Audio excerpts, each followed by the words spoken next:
What day is today? Do you remember? 11th. The 11th. And it's Wednesday. Correct. Wednesday. Yeah, my birthday was a couple days ago. Oh, I should remember that. Yeah. I'm old. I'm 47. I'm 47, man. Oh my God. That's terrible. It is terrible.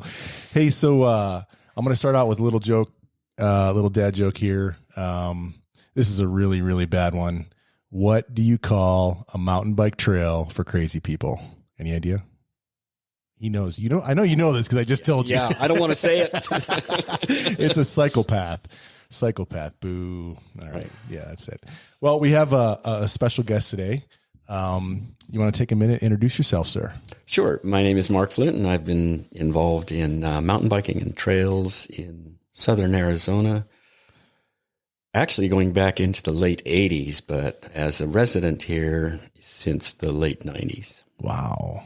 Wow, that is outstanding. So, so currently, what are you doing related to trails? Like, what's your role? Tell us a little bit about your company, and then we can kind of get into your history and go from there. What do you think? Sure. Yeah, I'm doing some volunteering with the Coronado National Forest and with Pima County. Okay. And where I worked for 13 years as Trails Program Coordinator. And then I have my own business, Southwest Trail Solutions, where I do trail design, construction project management, volunteer training and coordination services, everything but construction. Yeah, I saw that. I was kind of looking at your website. So that's southwesttrailsolutions.com. Assessment, system and trail design, construction projects. You guys not doing the project management anymore? Construction project management? Yeah, we do that. You do that? Mm-hmm. Okay. And then training staff and volunteers. Yeah. And for our global listeners, because we're in 10 countries and 181 cities throughout the world, Pima County is county in southern Arizona, typically around Tucson, Arizona, is I think most of Tucson is in Pima County, if not all of Tucson. All of Tucson is in eastern Pima County. Mm-hmm. All of Tucson is in eastern Pima County. So tell us, how did you get started first and foremost with, tell us your background and history. Well, I grew up on cattle ranches, so outdoors was, my home, my happy place. And then as I got to be an adult and didn't think cowboying was the real career option for me. Right. Mostly because it ends up with two words, crippled and broke. So, I also had a love for journalism. So for quite a few years, I was a newspaper journalist and photojournalist. I published my own weekly newspaper in Oregon. I was a U.S. Navy photojournalist. Hey, let's turn that mic just a little closer to you. Yep. You're just dropping out a little bit. Perfect. I was a U.S. Navy photojournalist served in Vietnam. And thank you for your service. Thank you. And I came back to the States with a case of PTSD, which was undiagnosed. I just knew something was wrong. So again, the outdoors was my happy place. So eventually I went back to Oregon. There was no newspaper jobs immediately available. So I went back to ranching and working as a cowboy for about 5 years.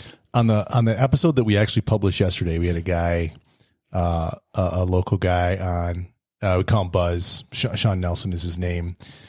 Rides for Team Rhino, but he was attacked by a steer on the trail. I know that story. You know that story? I wrote it. At one point, I was editing Tailwinds magazine. Okay, and you wrote up that story? We went on the 10-year anniversary bike ride up there. Oh, so he tells that they went back. He went back, and the rancher came out and asked you guys what you were doing, and that's funny. Yeah, he'd been the one who found the steer and put it out of its misery. Yeah. And after that, we had London broil.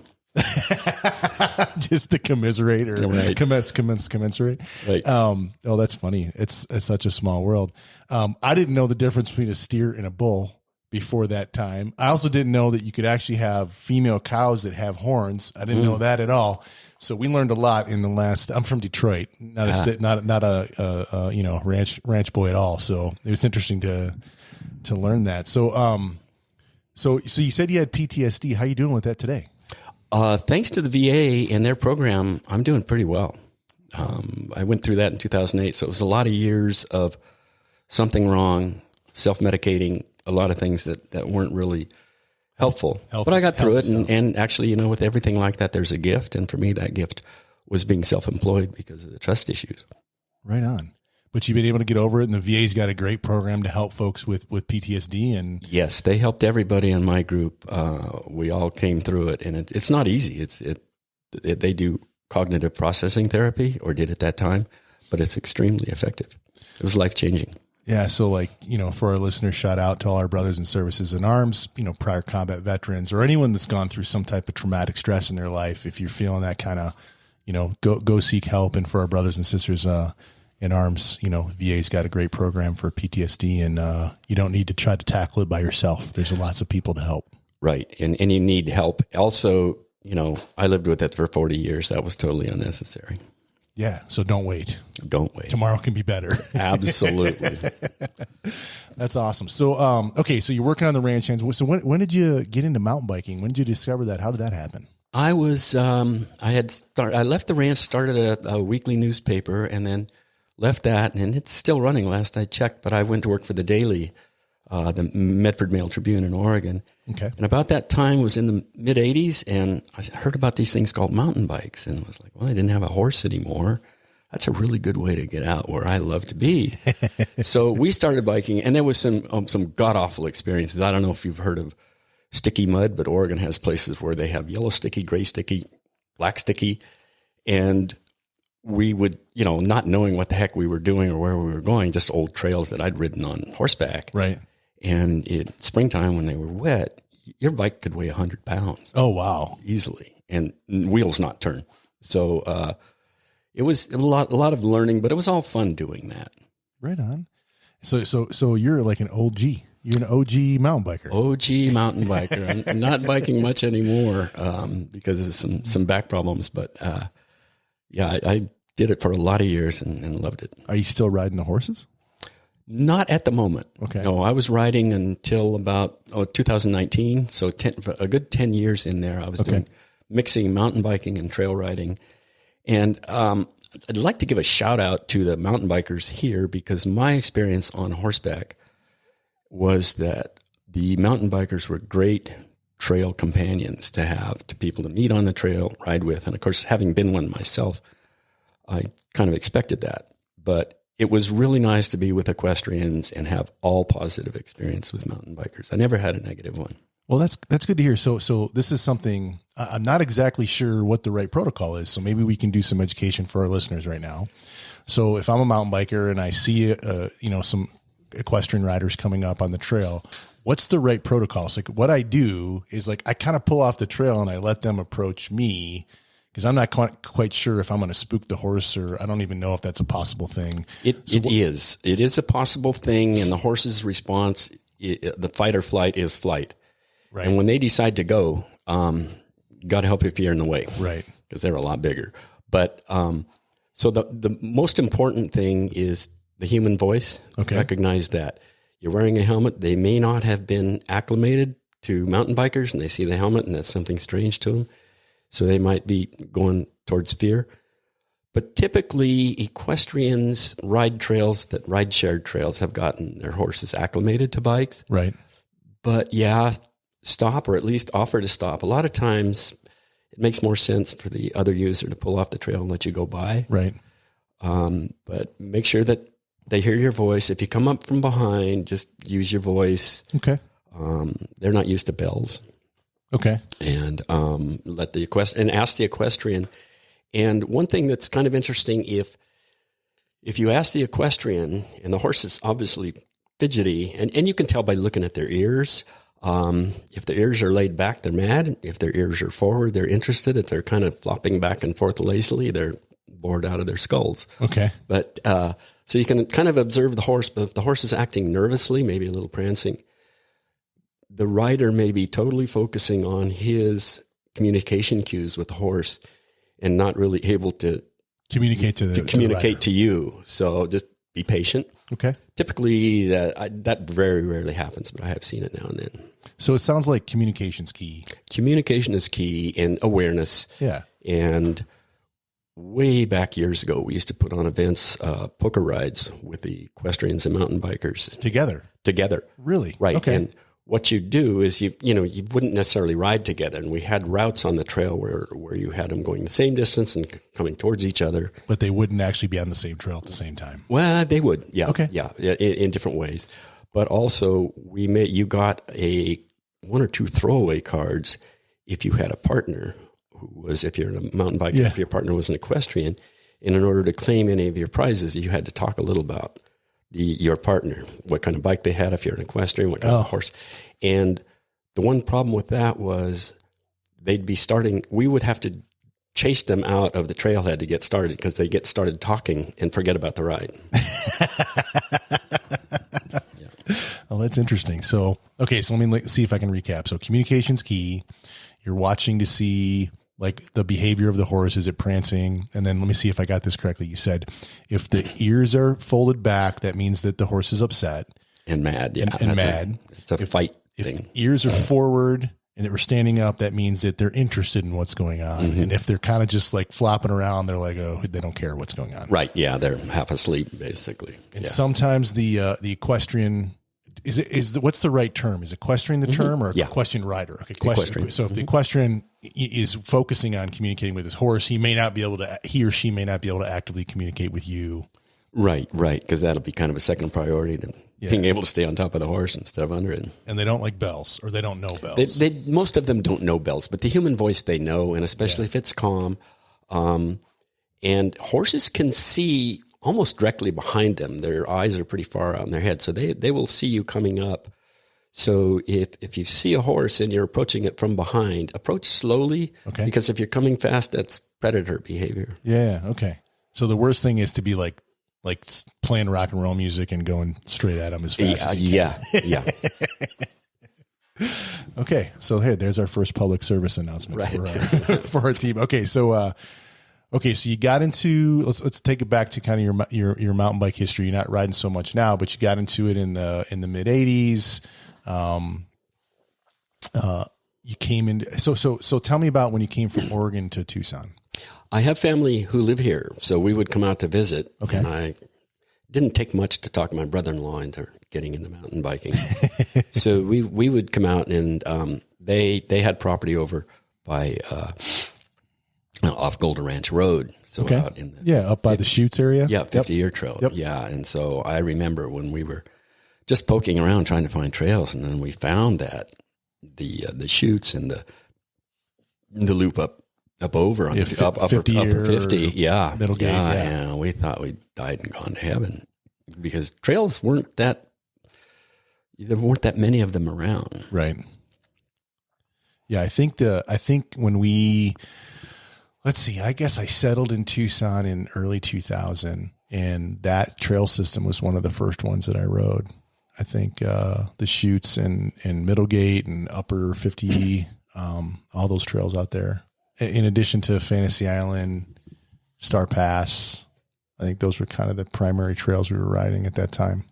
Yeah, when I first came here in like 97, 98, the big deal in all the guidebooks was Chiva Falls, which is is a pretty horrible ride. But I've been wanting to do that again lately because it's been so long since I've done it. But we did used to ride Chiva. It was a fun destination ride because you can get out to the falls and and then the Kentucky camp. Yeah, we did that too. In 50-year, and that was a lot of it. Tucson Mountain Park didn't have very many really good trails, and it was also pretty crowded at times. It was crowded, and then I don't know who routed it. When you went around the Yetman Trail, whatever, you dropped back into that wash, and you had to ride in that wash forever, and that was awful. Yeah, funny story about that. I was involved in the design and construction of that pretty intimately. And, figured that. There was a contingent in the mountain biking community that was really upset about that because we love this wash, And so, really? Oh, yeah. And so interesting.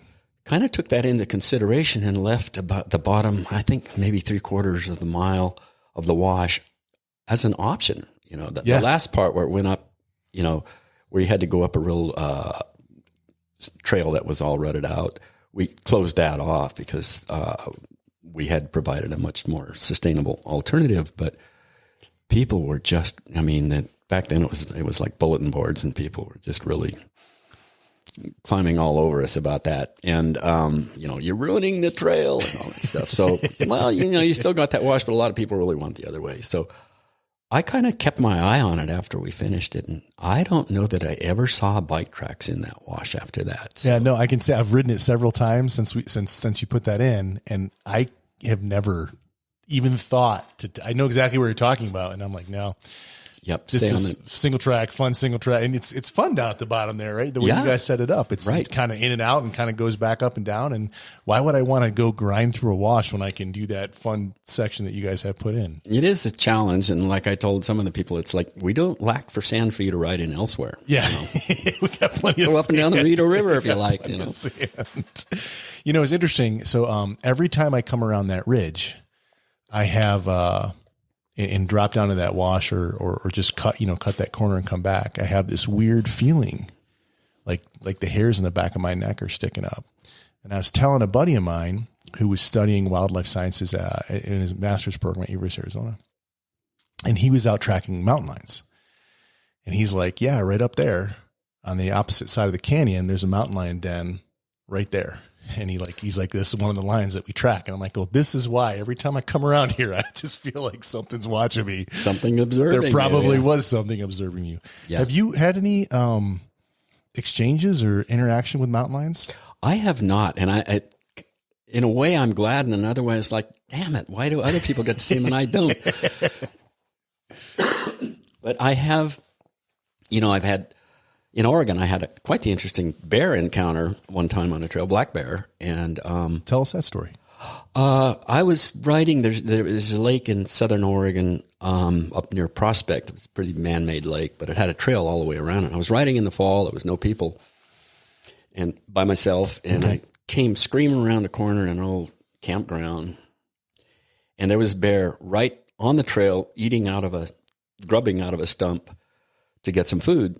And I was doing these rapid calculations in my mind, and I figured out, well, by the time I got stopped, I'd be right where the bear was.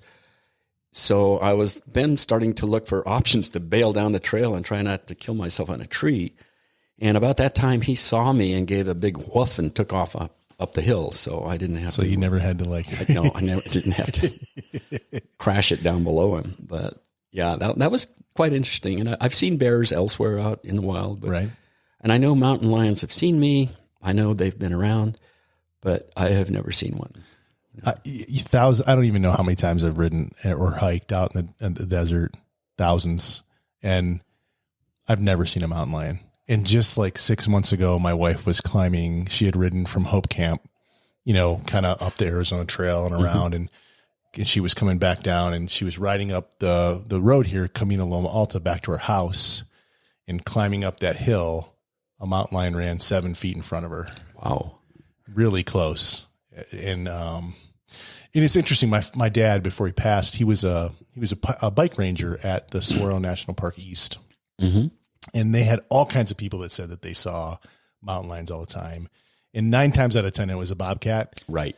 And they would go and ask him the question, and they said, hey, what did the tail look like? And if the answer is that the tail looked like a thick rope, then it was a mountain lion. And if it was anything else, it was not a mountain lion. Right. That was the one question that they got the answer.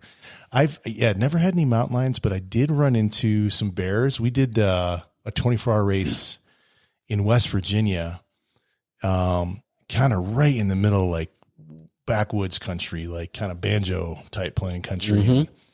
We were Deliverance. It was exactly that, right? It was exactly that. And we were, the locals didn't have much teeth and they didn't wear shoes, but, they were super friendly, and it was an amazing trail system, amazing topography out there. But we came around a corner, and there was kind of a ad hoc like dump or landfill. And there was a mama bear and a baby bear, about 30 yards off the trail, and they didn't come near us, and we just rode by, no big deal. The funny part is, like, when we actually went out to do the 24-hour race, that was in a pre-ride like the day before. I was so nervous that like I like duct taped a big giant knife to the side of my bike. Like that was going to protect me if I ran into this bear in the middle of the night, or like the bear was going to come by the trail at all with, hundreds and hundreds of people riding around in a circle in the 24-hour race. But yeah, luckily no major bear encounters. The only critter that I'm really concerned about in the desert are the bees. Okay. Because they will kill you, and they have killed people. Mountain lion deaths are, I think it's just been one recorded in something like 100 years. I mean, it's ridiculous. Right. And actually, rattlesnakes are far less likely to be a problem too. I encounter rattlesnakes all the time in my work, and I have been stepped right beside them, right over them. And most of them have been pretty mellow about it. Okay. So from everybody's scared of the snakes, right? Yeah, I think it's in our DNA. It's a little wired, hardwired. We're supposed to be, back to the biblical times or something. We're supposed to be scared of snakes, and they don't bother me that much. I see them all the time. Same kind of story. Like I've had them strike out at me occasionally, but most of the time they just want to be left alone. And I feel where I feel really bad is when I'm going down a trail at a good clip and one gets in the trail and I run them over because once you hit them, they're done. Right. Yeah. That's the end. But so for bees, like, do you know like what's the right protocol if you come across them? You get the hell away as quickly as you can. Run. And occasionally, it doesn't happen very often, but if you happen to be out and one just bumps you on the chest, turn around immediately because that's a warning they don't often give. And the other thing is just be aware. Now, if they're swarming, if you see a swarm flying over, they're not as aggressive then. They're just kind of hanging around the queen. But if you... Interesting. Yeah. I didn't know that. Okay. Yeah, swarms are not... I've been really close to swarms. I've also, though, we were doing... I laid out like 50 miles of trail in the Tortolita Mountains, of which only, 8 or 10 have been built. And I don't know if or when the others will be. But we spent a lot of time there. Right. And we did there was a hive of bees in a saguaro. And then we got attacked. And the guy that was with me was out in front of me. And I was on a ridge and I saw him running down and waving his hands by his head and I knew what it was. And initially I thought, well, I'm okay because, they're after him. Sort of selfish, but that was the reality. I didn't have to worry about it. Yeah, right. Better you than me, right? Yeah. But then they came for me. And I only got stung 4 or 5 times, but it was still... Yeah, it still sucks. It still sucked, yeah. I came out the next day to work. He couldn't come because he had sprained his ankle when he was running. Oh, no. But I was like more than a quarter mile away from the hive. I was going to just pick up where we'd left off near there. And one of the scouts came out and got me. And I thought, okay, well. He stung you or he just... Yeah. I mean, he came and I ran like a quarter mile and thought, well, that ought to be it far enough. And son of a gun, he got me on the neck. But it was far enough away from the others that they didn't come. And that's a suicide mission for him too. Yeah, huh? yeah, absolutely, right? Yeah. Wow. That is so interesting. All right. So, bees are the things to be worried about and run away as fast as you can. Yeah. And when you're on trails, typically people will know if there are bees, right. or they'll be posted. There was an incident just this fall of bees up on in the Coronado National Forest, off Finger Rock Trail. There's a trail called Pontotoc Ridge. Right. And they had to medevac. Oh, wow. Half a dozen people out. But, hey, let me have you angle that mic a little bit towards you. We're dropping the sound a little bit more. That's good. That's good. Okay. We're dropping sound a little bit. Okay. That's perfect. Okay. So the mountain lions are there. They don't bother you. The snakes you see everywhere. No big deal. Run into Gila monsters a lot. I'm sure you see those. Oh, I love those guys. Yeah. Never had any problems with them. No, if you have a problem with a Gila monster, you deserve it. You've been messing with it. Right. And they're actually, I've learned they're actually more prolific than you'd think. They're just really elusive. They don't want to be seen. Right. And they spend a lot of time underground too. Yep. In their dens. You ever like any of the tarantula hawks or anything like that? You ever have any of those things mess with you? Not mess with me, but I've watched them at work. And I had a friend, I used to do quite a bit of road riding too. And he was coming down. We'd done a Kit Peak ride and he was coming down and one hit him in the chest and they fly with their stingers forward. He said that was really, really painful. Oh my gosh. I didn't know I guess that makes sense. Yeah. Yeah. A lot of wasps do that. They fly with their stingers forward. And there's a website on, and I think it is a Tucson scientist who analyzed all the bites by having them bite him and then doing these descriptions. Like, I wish I'd never done this, There's actually a YouTube channel of a guy that does that. Yeah. And and I think it was a desert scorpion that was like the worst for him. He had like a bullet ant and a tarantula hawk and all kinds of bees, and you name it, he's had it sting him.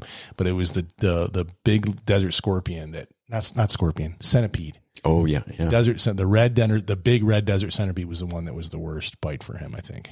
Yeah. And I think with any of these, the thing, no matter where you are, what environment you're in, be aware, educate yourself a little bit as to what the dangers are. Yeah. And then, when I went backpacking in the Grand Canyon, before I even went down, I read a book called Over the Edge, Death in the Grand Canyon, which sort of catalogs all the ways people die there. And not in a gruesome way, just in a way to say, warning, this is what can happen. Yeah. And be aware, pay attention, and you'll be fine unless you're really unlucky. Yeah. Well, yeah, shit happens, I guess. Yeah. That's interesting. Okay. So, I got a couple, we're kind of jumping all over the place, and I hope that's okay with you. Fine with me. Okay. So we like to kind of use the knowledge that our guests have, to help educate our listeners. And so for our listeners, and understanding that we've got listeners from all over the world, a couple questions. If you're an average mountain biker, from a trail etiquette perspective, like first and foremost, how long do you ride? How long do you wait after it rains before you can ride? And what are some rule of thumbs, or what are some things you can look for? Yeah. If there's soil with clay content, you got to give it a lot of time. Fortunately, we don't have a lot of that here. For example, if you look at the Sweetwater trails, most of them will dry up pretty quickly after rain. You can go out in the afternoon if it rained in the morning and you won't do any damage. But if you do the Black Rock Loop, which is kind of the northern loop out there, there's some clay on there and you can really track it up. Okay. So, that's one of the nice things about here is that after it rains, you don't have to wait for a week for the soil to dry up, usually a day or two. So not a lot of clay, kind of desert Southwest, a day or so. If there's a lot of clay on the trail, you got to wait longer. And, right. One example is a lot of people ride Fantasy Island, and a lot of people who ride Fantasy Island aren't as experienced. Yep. It's one of the first places people go, right? It's real accessible. Yeah. And if you notice the bunny trail has clay in it, that can get really, really cracked up after rain. Yeah, for sure. All right. Next question. What is your thoughts on ad hoc trail maintenance? So I know nothing about like how to actually work on a trail, but I go out across the street here and help to maintain the trails. Yeah. Well, it depends on the land manager. And, with the exception of, Arizona State Trust land, Arizona, State Department land. I can't remember the name at the moment, but anyway, because I really don't like them. But because they don't care about recreation. So right. if you go to them and say, "Hey, we'd like to do maintenance in the trails," what trails? You can't be out there. That's their response. Yeah. But if it's the Forest Service and the National Park, Pima County, any government agency that actually is in the business of land management, it's best to do that with them and through them. Okay. So that they know and they're glad to have volunteers, but they want to make sure that you know what you're doing, that you're safe, and that you're not doing harm, to resources. So find your local trail advocacy group. Yes. Let them know and figure out who is like the steward of the trail systems that you're riding, and figure out, how you can volunteer, how you can help. Yeah. A good example is the Arizona Trail. They have a steward system up and down the trail, and you can go online and find out who the steward is and reach out and say, "Hey, I'd like to work. Email me when you have an event coming, or if you're going out." Right. And, they're glad to have you. Right on. Okay. So what about ways as riders that we can advocate for new trails and using either our time or our money? Like, what is the best way to do that? What do you think? Well, the most important thing to understand that with the government agencies in particular, it's a long time. It can be 5 or 10. I mean, I've designed trails that I will not see in my lifetime. They won't be on the ground, even if I live to be 120, Right. But Just because it takes so long to get through all the approval processes and get the funding, worked out. Right. Yeah. And the other, there's a couple of other things to consider too, is that if you build a trail, you can't just build it and leave it alone. It's going to require maintenance. It's going to require management. And historically, our federal land management agencies in particular have not had a lot of resources available to go out and maintain trails. Yeah. Right now, we're in a really good period because between the Recovery Act for fires and something, I think is the Great American Outdoors Act, there's funding available, and there's going to be a lot of work being done right here in the Coronado National Forest on trails. Interesting. So that'll be helpful. But it takes time. So patience is important, and also recognize that they have a lot of clients besides mountain bikers. They've got equestrians and they've got rock climbers, all kinds of people who want to get out on the trails that they have to cater to and listen to. Exactly. So we're stronger together than we all are apart. Absolutely. Yeah. Working together. I've always preferred to work in multi-user group formats. I've done a lot. Most of mine has been as a mountain bike advocate, but I've also worked a lot with equestrians, trail runners, and hikers as well. Right on.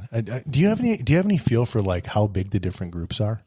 Like how many mountain bikers are there compared to equestrians compared to runners or hikers? Any idea how that mix? Yeah, mountain bikers are by far the biggest user group. Okay. We had trailhead cameras at Pima County for quite a while, and I can't remember the numbers, but it was like maybe 30 mountain bikers to 10 hikers to 3 dog walkers kind of thing. Right. Okay. So at least here in our local systems for that trail, there's a significant majority were from mountain bikers. Okay. Right. Yeah. Interesting. And I think, when I got into mountain biking in the late 80s and early 90s, you had to earn the right to be on the trail, or the privilege of being on the trail. Actually, it's not a right. And so we did a lot of sweat equity, and I'm sure you've heard that term, but it's still important to do that. And number one, because it's, it helps the land managers. It helps us all have better trails. So I think so just to spell it out very clearly, if you're a mountain biker and you ride, you should be volunteering some time to help build or maintain the trails, or advocate, publicly, or some way work with the trail stewards and the advocates to help maintain and build those systems. And that's what you're saying? If at all possible. I mean, there are people who are really busy lives. They work a lot, and lucky if they can get out and do a ride on a Saturday, and then they've got to do stuff with their kids or whatever. Yeah. But they can donate money then. Exactly. Just what I was going to say. Thank you for setting me up for that. Yeah. Yeah. You can always, give a few dollars or more, whatever you can afford and are comfortable giving. So what do you recommend? So back to kind of, what's the best way to spend my money? Is it better to spend my money locally, or is it better to spend my money with a bigger kind of national type agency? I'm kind of a local first guy in everything I do, whether it's organizations, shopping, business. So I would give to groups that are doing trails in your area, because that's where your money's going to go. And if you can't figure that out, do some Google searches or walk into your local bike shop, your LBS, and they're going to know in that bike shop, who the local organizations are. Right. Yeah. Sonoran Desert Mountain Bicyclists is the biggest one that does the most advocacy on a broad scale. And I was involved in the formation of that group way back in. I saw that you were one of the founding members. Yeah. We had Mike Mucker, Dr. Checkeye, on a couple of weeks ago. Right. So he was, I think, one of you guys' original, or not. He came later. He would have been if he'd been here. I know, because that's how Mike is. Right, for sure. Okay, so I'm holding in my hands this designing and building trails in a harsh and demanding environment, which I think you first released in like 2007, then updated again in 2009 or something like that. Right. Yeah. When we first really got involved, by we, I mean a whole bunch of volunteers and agency folks, in doing especially the Arizona Trail, now the Arizona National Scenic Trail, we realized that all of this... Well, I'm sorry, has it changed? Is it? Yeah, it became a National Scenic Trail. I can't remember what year. I want to say 2013, but Okay, I did not know it was now formally a National Scenic Trail. Yeah. It's federally designated National Scenic Trail. Wow, that's pretty cool. It is, and it's helped bring a lot of people to it and a lot of support. Okay, but when we were designing and building the trail, and the trail between the Santa Rita the National Forest and Santa Rita Mountains and Saguaro National Park, approximately 35 miles, was all on county land, and it was almost all volunteer built. Is that kind of like Chiva Falls and all that area? That's from the Arizona National Scenic Trail from south of Saguaro Road, about 7 miles, where it hits the Forest Service, all the way across Cienega Creek and through Colossal Cave Mountain Park and up to the entrance to Saguaro National Park on the other side of Okay. I'm sorry. I was confused where you're talking about. I got you. Actually, if you look at really old maps, the trail was going to go more in that direction, and it was going to go up through Happy Valley and over that way. But and it's a good thing that it didn't. Would have been a lot harder to build. Oh, I can imagine. Just to get to it out there would be a lot harder to get out there. You'd be driving a couple hours just to get out to the trails locations. But so anyway, while we were building and working the trail, we're realizing that the standards for sustainable trails didn't work here, because you have high velocity and high volume water. Right. And you combine that with soils that have almost no organic matter. They're very sandy, so soil can flow like water. So we had to be much more aggressive in our approach to trail design and construction in terms of water management in particular. And that meant being really careful with grade, and it's all kind of soil specific. There have been trails where the soil material is decomposed granite, which is almost like little ball bearings. And you really don't want, on those stretches, you don't want much more than like 3% of 4% of elevation gain. And you just try to grab the elevation gain elsewhere where the soil's a little, more sustainable. That's because you want to try to keep water flow as limited as possible. Otherwise, it's just going to wash that stuff away and create big erosion. Exactly. You've got to get the water to cross the trail and not run down, and whatever it takes to do that. And those standards are changing because of climate change. Because now we're having more severe storm events, so higher velocity and volume water hitting the trails. And we just have to continue to overbuild the crap out of our drainage features, pay closer attention to trail grade to make sure we don't go too steep to get the water running too fast. And also, we need to be aware that a lot of the vegetation is going to be changing and dying off. So that affects where we're going to design and place our trails, probably higher up on ridges rather than down lower. Interesting. Yeah. There's a lot of people are looking at this. There's and I wish the name of the group I can't think of, but there's an Arizona trails organization that works for all trail users, and they have an annual conference in spring. Okay. And that's not the Arizona Trail Association, is it? No, that's there just for the Arizona Trail. The ATA is involved with this group, and I can't think of the name of it right now. But okay. Well, we'll follow up and put all these great things as links into the show notes here.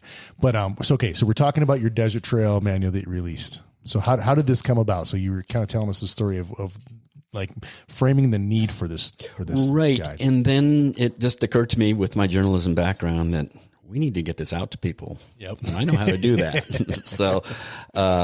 So I wrote it, and I want to be very careful to say that a lot of people contributed and participated in developing these standards. Right. So it was really a group effort. It wasn't like this guy came down and said, this is what you need to do. Well, this was my afternoon reading, and I can tell you, it's been, I don't know, almost 15 years or 20 years since it's been released, and everything is still relevant. It's pretty timeless. It's lasted at least 2 decades. So we'll put a link to this, and if you're doing if you're interested at all in designing and building trails in a harsh and demanding desert environment, this is a pretty good place to start. Yeah, it's still helpful. And one of the things people say, well, why don't you sell that? And I thought, no, number one, I wouldn't make enough money to make it worth it anyway. Right. Not many people are going to buy it. Number two, I would much rather the information get out to as many people as possible. Be free. Yeah, right. So right. That's super cool. All right. So there's a couple things in here that I wanted to ask you about. And one thing in particular, the way that you phrase this, the mental health of the trail. Mm-hmm. Can you tell me like what, like it was such an interesting concept, and I know what it means from reading it, but I mean, can you tell our listeners like, well, like a schizophrenic trail is to be avoided, right? No, the mental health of the trail really means that it is congruent, that it has a personality that is, when you start going on a trail, what you see is what you should get for most or all of the trail. I mean, sometimes topography doesn't allow you to really, cleave to that, but you can still try to make sure, for example, if I'm doing a trail for beginning mountain bike riders, right? Then you're not putting 6 foot drops in it. I'm not putting 6 foot drops in it. And when we did the Mackenzie Ranch trails, the objective was to make that. Great job, by the way. Thank you. Those are so fun. Yeah, that was a fun project. Well, part of it was fun. The part with the neighbors, not so much. Yeah. But the trail was to be able to be ridden by high school and middle school racers. Yep. So we built to that, which is why everything looks kind of technically easy. Plus, you couldn't find a rock out there, which is really weird. But if you wanted technicality, you'd have to create stuff. Right. That's interesting. I guess, it's not very technically challenging at all, but it's still very fun for me to go ride. So you guys did a good job of like making it very accessible, but also as an advanced rider. I call myself an advanced rider. That's funny. As an experienced rider, I'm still having a great time. I mean, especially when I do the Hohokam like connector out to that, and then do that out and back. That's a nice little ride. Yeah, Hohokam didn't have to be quite as wasn't for the middle schooler friendly. Wasn't for the race course. So we were able to do a little bit more, and so then the only concern was sustainability. Yeah, but and those were all machine builds as well, which is kind of cool. So, okay, so how does that work? Like, what are the machines that you're taking out there? We used there's a trail building dozer called a Swaco.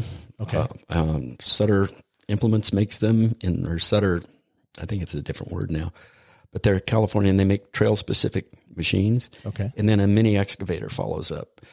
So for that trail, I was the primary operator of the Swaco, and it's a small bulldozer, incredibly powerful for its size, 4 feet wide, 10 tons, big, heavy. And that trail where it comes out of the wash at the west end. You're talking Hohokam now. Hohokam, the steep trail. That was one that I was really concerned about, putting a dozer on that steep side hill. So, we rode that, I don't know, 3 weeks ago, and a buddy of mine, we were coming back to the car. So back to the beginning of the Hohokam Trail after riding Mackenzie. Mm-hmm. And we were coming back into that wash, and he went right off that edge. Ooh. Oh yeah. Yeah. So I'm saying, I know this is super steep. I know exactly what you're talking about. Yeah. And I didn't want to do that bouncing around under a 10-ton machine. I did two things. Number one, I did it first thing in the morning when I was fully alert, and had just had my coffee. And then I had Neil Stitzer there, just in case something did happen. But it was fine. You just have to be very careful and think about what you're doing, That's crazy. Okay. So it's 4 feet wide. Mm-hmm. And then, I think Mike was telling us that a lot of times you build the trails 4 feet wide and then they kind of grow in and become smaller. How does that work? Like, whatever trail you build, you're going to have what's called constructed tread, which may be 2 feet or 3 feet or 4 feet wide. And then you have what's called the active tread, is what the users define within there. Okay. And so it's just, once they start sort of riding that, you'll find a trail. The Arizona Trail in places we built it 3 feet wide and it's 14 inches, and that's all you need. Interesting, huh? Hey, so a couple other questions. I got a billion questions for you actually. Do you guys track things like production rates, like how many feet you do a day or an hour or anything like that? A little bit, but it's really hard because it depends on the terrain you're in, the time of year. I can tell you that production in summertime drops by like probably 50%. Wow, just because it's so hot. It's too hot to work too hard. for too long. Yeah. So did you guys just go out really super early? Super early. Yeah. For any of it. When I was doing that work in the Tortolitas, it went from May into September. We were hiking up there every morning, and I'd get up at 3 or 3:30 and be out walking, just as soon as it lightened up to see snakes. And then, it would get brutally hot. And I was telling a friend about this, that around 1 or, we'd start at 5 in the morning. Around 12 or 1, I'd be, all of a sudden I'd find myself going, I don't give a rip where this damn trail goes. And I go, okay, time to quit. Go home. Yeah. So that the heat is one of the factors, but it's also, I mean, if you're trying to get through a really rocky section or heavy vegetation, then that slows you down. Or if you have what they call rake and run, it goes really fast. With our work events, we were really happy with having 50 volunteers out there on the Arizona Trail, which we managed most of the time. If we could get between an eighth and a quarter mile of trail, we were really happy in a day. Yeah. In a day. A morning, basically. The volunteers. Eighth and a quarter mile. Wow. Yeah. It just kind of, so I think that for those of us, or for our listeners that have not actively done trail work, you take for granted what's out there, and maybe not realize how much goes into it. So you're talking about 50 people working, the better part of a full work day, and you're happy if you get an eighth to a quarter of a mile, right? Yeah, because in addition to the work, I mean, our objective was, we want this trail, and this is what we tell the volunteers. We want this trail to look like it's been here for 10 years when you walk away from it today. Yeah. So that means cleaning up after yourself, taking care, don't just blast through and nuke the area, be really careful about how you trim your vegetation and what you do with your cuttings, how you work with the soil on the trail. Yeah. I mean, even in your guide here, I even read, you were talking about making sure that if you had displaced rocks, making sure you had the weathered side of the rocks facing up and not the unweathered side, so that it looked really natural. Yeah, there's a place I could show you on the Lost Arrow Trail where we actually made a rock crib wall out of some pretty big red rocks on the climb up that trail up, probably within about 500 feet from the top of the junction. And we moved those rocks into place, and I would have to show you where we put them, because if you look at them, you think it's a natural formation. Well, that's cool. Yeah. It's fun to do that. That's kind of trail work is a combination of art and science, and I kind of love the art part. You say that in here too, right? Yeah. So leave it looking like God created it. Exactly. To the best of their ability. Oh man, that's super cool. So yeah, that was one of the things two things I got really, that I said so often, and people would almost say it as I started to, but one is that this is not an English garden. So when people would line rocks along the trail or whatever, that would get me going. and the other is that we have one chance to do this right, realistically. If you do a lousy job of building a trail, and I heard this many years ago from a forest recreation guy named Terry Bell, who was in the Multnomah National Forest. He said, if you design and build a poor trail, you're visiting headaches on future generations. And I don't think much about legacy, but I don't want to have a legacy like that. Right. No, that's super interesting. I guess that applies to like all parts of life. If you build something, right. If you build something lousy, we're leaving this for the future generations to deal with. People are going to be cursing you. Yeah. Well, I got to tell you, I mean, so I've ridden a number of the trails that you've worked on and designed, and after reading kind of through all the stuff on Southwest Trail Solutions.com. That's swtrailsolutions.com for our listeners. Man, you've done pretty good work, brother. It has been absolute joy to do what I do. And that's why I still do it at this advanced age. I love doing it. And one of the best examples of what I love and why I love it. And for me, it has become more and more important that we protect our resources. They're finite. Yeah. They're under threat from a lot of different things. So that has become a lot more important. And I think my favorite trail project, if I look back overall, is the Enchanted Hills Trails, because that was a property we acquired from a person who'd been an absentee landowner. And this is off of 36th Street, where the 36th Street Trailhead is. It's on both sides of 36th Street. This is kind of like between Robles Pass and Star Pass, basically? Yeah. Gotcha. And that area had been abused by social dumping for off-roaders and everything. So in addition to building trails, we spent a lot of time, and Neil did a lot of really good work. Rehabilitating. We had cleared up all of the dumps. We replanted and rehabbed areas that had been just, scarred and destroyed by off-road driving.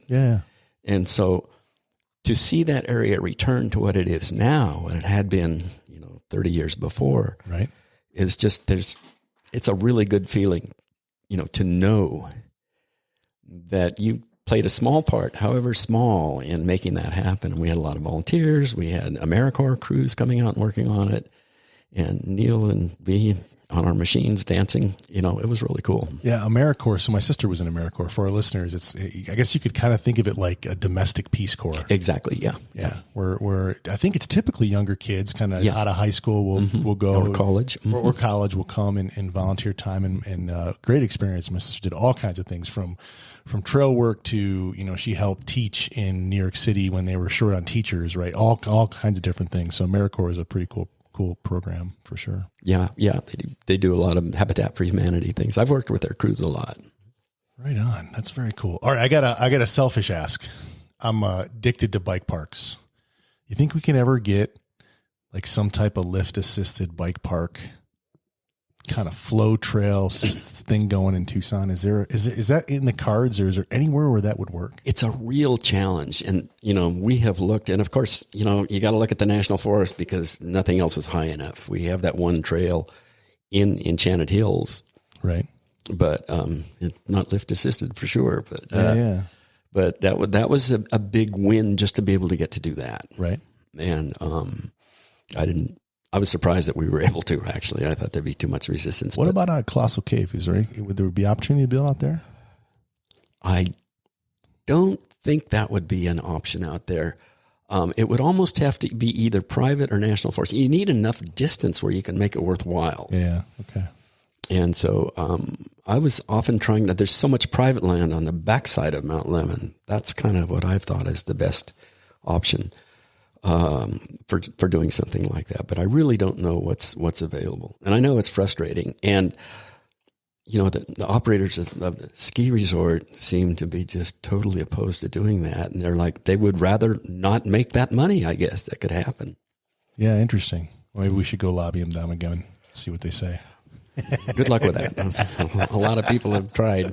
Yeah, I mean, we can't give up though, right? We have to just keep going, and the next generation will take it, man. Right. Maybe it's my turn to take the somebody will push it over, I'm sure, at some point. It won't go easy. Right on, brother. All right, so let's see. What else do I got here? Hang on, let me grab my notes. This was something I wanted to ask you about. Tell me about the National Mountain Bike Strategic Action Plan that you worked on in 2002, 20 years ago. Boy, now I have to dredge way down deep. The BLM developed this. Okay. And there was a lot of participation from IMBA as well. Okay. And I was on the BLM RAC, which is a Resource Advisory Commission, I think it was, or committee. Okay. So I participated in that. And it was a pretty kind of groundbreaking document because it did a lot of defining mountain bike use on public lands. Okay. And once the BLM did it, then the Forest Service borrowed a lot of what they had, or at least used it as a reference material. Okay.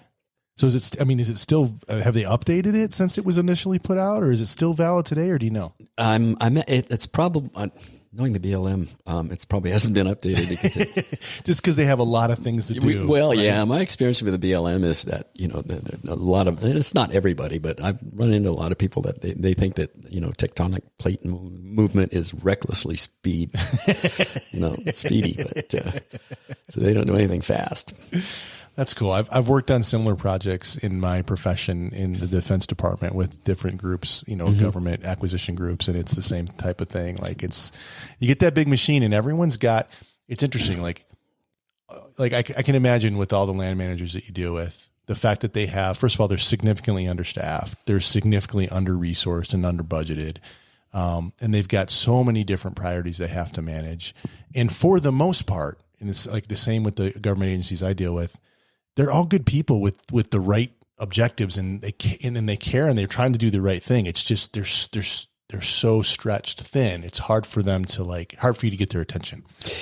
It is, and then the other issue that happens, especially with the Forest Service, is that staff turnover. It just churns incredibly. Yeah. People transfer, they move. You just get a relationship with a district ranger or a rec staff guy, and they leave. They go on to something else or to another post. That's the same thing. So we deal with acquisition professionals that are active duty military folks, and they come on 4-year orders. Right. And it's interesting because they will make decisions just subconsciously or that are in their best interest for the next 4 years. And really the decision we might need is one that's good for 10 years, but bad for 2 years. You know what I'm saying? Right. Yeah. And that 4-year person is never going to make the 10-year decision. Well, most of them are not going to make the 10-year decision. They're going to make the 2-year decision because that's what helps them, either consciously or subconsciously helps them in their career in the near term. So such an interesting problem to deal with. So be patient and kind and have empathy for our land managers and the groups that you're working with. Yeah. There have been times when people have come and yelled and screamed and pounded the table, and that never helps. Helps, right? Sometimes it's necessary to kind of go nuclear at some level, and I've had to do that in my life a few times. But it really needs to be a last resort. Work as best you can. Be patient. Try to communicate well. Find out what they're going from. What can we do to help make this happen? And what do they need? What are their care abouts? Because there's something you can do to help them. Right. Yeah. There's a recreational guy. He just transferred to Oregon. He's been here for 20 years up on Mount in the Santa Catalina Ranger District. Great guy. Not comfortable with people. He's more comfortable out in the woods. So he's a little terse, but really, really good. And you get to know him and work with him. And I had a great relationship. I was really sorry to see him leave this summer. Late summer, he left. But he would, he got a nickname of Dr. No because he'd say no to new trails. But his point, and it was a really good one, is we can't take care of the ones we have, and how do you argue against that? Yeah. So first take care of the ones that we got. Right. And then we can figure out how to put new ones in. Yeah. And they're working on that. And we have in the head of recreation that, if you could get Adam Milner to come. That'd be a good person to come on. Oh, he's the head of recreation for the Coronado National Forest.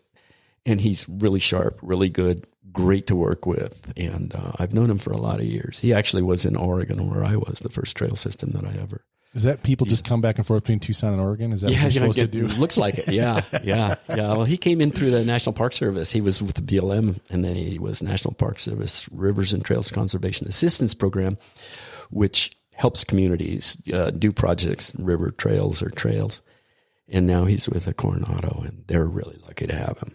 Oh, man, that's pretty cool. Well, hey, I'm excited to see what happens. I hear there's good things. We had Tara on from Homegrown, who works with Torca. Mm-hmm, they do a lot of work with some of the trails up there. Right. So it'll be interesting. I know she's got a lot of interesting plans. Hey, so any final thoughts on things that you'd like to say to our listeners or leave to our listeners, or anything you want to plug or talk about Southwest Trail Solutions or anything like that? Yeah, no, I think the most important thing is to love the land.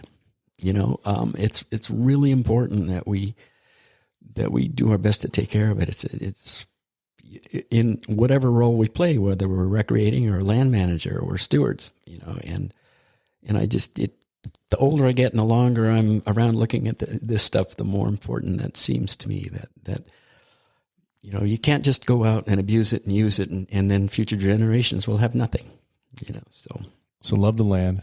Love the land. Educate yourself. Well, Hey, man, it was super nice. Thank you so much for coming out and talking with us, man. I enjoyed this conversation today. It was a real pleasure. Great to be here. I know our listeners learned a lot today. So cool. Super cool. All right, buddy. Take care. You too. Thanks.